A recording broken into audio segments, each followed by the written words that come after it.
ให้ AI บันทึกบินภายใน30วิเดี๋ยวเฮ็ดจังได๋เฮามาเบิ่งกันเนาะเฮาสิกลับมาอยู่หน้า workflow เฮาเนาะหน้า workflow เฮาให้เฮากด execute เนาะหลังจากนั้นให้เฮาเข้าแชท Telegram เนาะแล้วให้เฮาเลือกบินที่เฮาสิใส่ลงไปเนาะยกตัวอย่างตัวนี้เนาะเป็นบินกินข้าวหรือบินอีหยังก็ตามเนาะหลังจากที่เฮาส่งเข้าไปแล้วเนาะตัวแชทบอทเฮามันก็สิส่งเข้าไปใน workflow เนาะแล้วก็สิไปวิเคราะห์รูปเนาะหลังจากวิเคราะห์รูปแล้วมันก็สิไปแล่นไปหาสมองมันเนาะหลังจากมันประมวลผลแล้วสิ่งที่มันได้รับมามันมีอีหยังเนี่ยแล้วมันควรสิแปลงค่าเป็นอีหยังเนาะ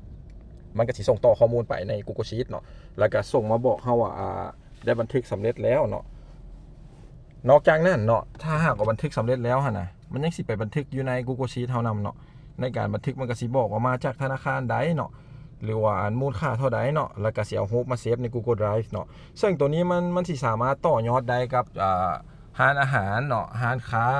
ขายเครื่องออนไลน์ร้านสินค้าหรือโรงแรมหรืออย่างก็ตามสามารถบันทึกได้บ่ว่าสิเป็นเงินกีบเงินบาทเงินหยวนเงินดอลลาร์หรือว่าอาจจะเป็น e-wallet เนาะก็บันทึกได้ตัวนี้ต่อไปมันสามารถพัฒนาต่อยอดไปจนเป็นแบบว่าข้อความพิมพ์บอกมันก็ได้ถ่ายใบบินอื่นๆที่เฮาซื้อมาเนาะหรือว่าเป็นเสียง voice บอกมันก็ได้เนาะหรือเป็นไฟล์ PDF อีหยังเฮาก็บอกมันได้เนาะ